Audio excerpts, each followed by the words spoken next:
Welcome to Shembe Spiritual Lenses channel. Please don't forget to subscribe, like, comment, share for more engaging videos.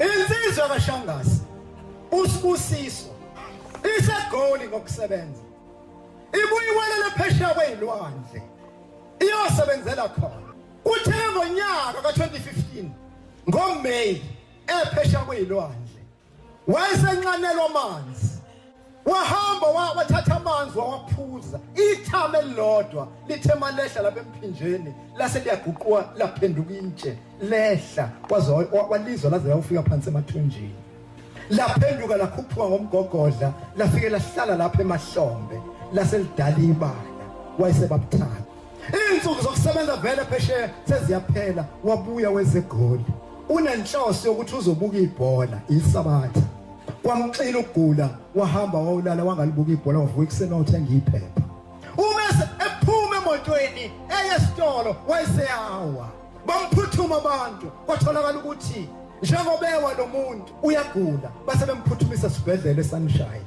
bafika bamxilonga odokotela batholakala ukuthi unesifo senhliziyo yakhe ivuvukele inhliziyo yakhe iblockile inhliziyo yakhe ishaya kancane base bamthatha bamdlulisela eSteve Biko bafika odokotela bangathathi lo myalezo abawutsheliwe nabo babheka ngokwabo bathothi ngempela inhliziyo ivuvukele inhliziyo iblockile inhliziyo ishaya kancane Thema usuku lwesithathu basebethi sibusiso lenhliziyo nayo isakufanele sicela ukuba uvumelane nathi lenhliziyo sikhiphe bese sifaka inhliziyo enziwe ngezandla abantu bayibiza ngewashi wavuma usibusiso thema usuku lwesithupha wayeseyiswe theater wafika wahlinzwa ngempumelelo yakhishwa inhliziyo yakhe emvelo kwafaka inhliziyo enziwe ngezandla kodwa wangalulama waqhubeka wababuthaka wahlala lapha esibhedlela thenga ngoJuni uphakathi kwasekufika omunye weyihlobo zakhe afika umcela esibhedlela ukuba ayomlapha naye ngamakhambi endabuko lo muntu engikhuluma ngayo Siloni Nazareth wahamba naye wamlapha kuthema kufika umhla ka1 kuJuly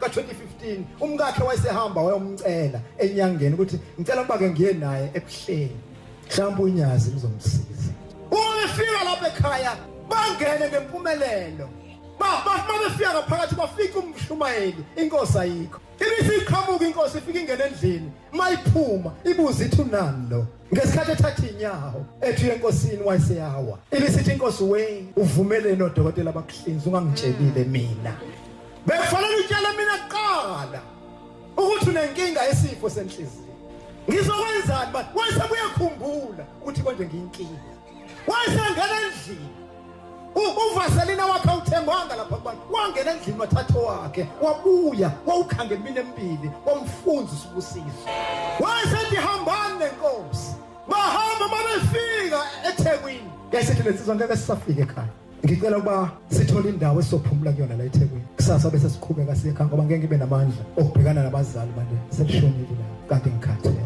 futhi ngiyagula baba bafuna indawo yokulala thatha ukusa ngo2 bezongongoza umuntu ngesankahle eminyaka uma besuka beyovula sangena isilwane sezulu unyazi lwezulu ngoba umzimba mningi amen longena uma lifika kusibusiso lase libeka ubhoko enqebeni ufaka iskipa lo muntu kodwa ubhoko lwaqondana ngqo nenxeba kwase kusukile ngabe lomlilo lehla ngobhoko kwathi enqebeni kwasuka intuthu kwaphambana ilangabi nentuthu kade kwanuka isikhumba kwanuka insini uma esincedile inkosi yaphuma ithema ithi qithi phansi reception yayisiyanyamalala uma sekusile bexoxa uthi umkakhe sibusiso asibuyele emuva esibhedlela uyocheckwa ukuthi njengoba kunuka isikhumba kwanuka insimbi kwenzekeni kuwe uma befika esibhedlela bemxilonga odokotela bathola ukuthi inhliziyo eyenziwe ngezandla ayisekho sekukhona inhliziyo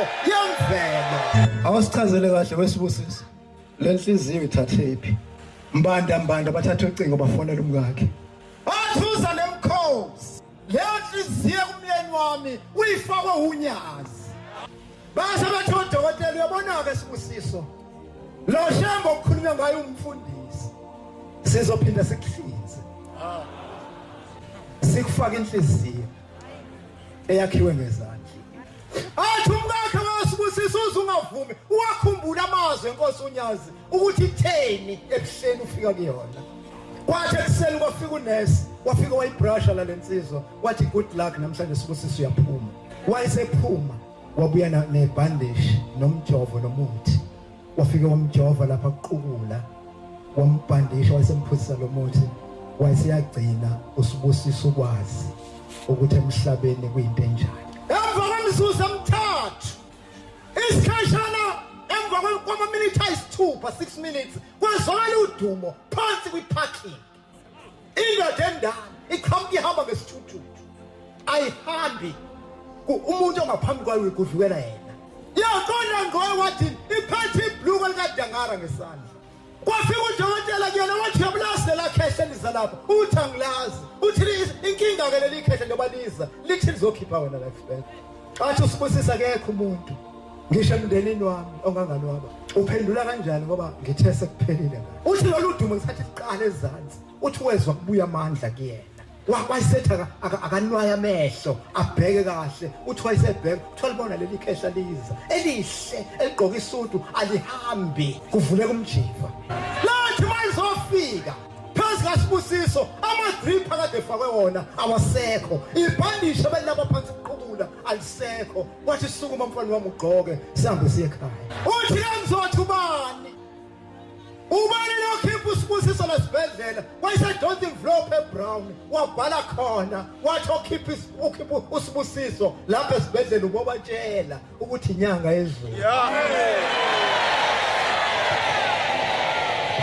Inkosi Sibusise nikuzwile. Please don't forget to subscribe, like, comment, share for more engaging videos.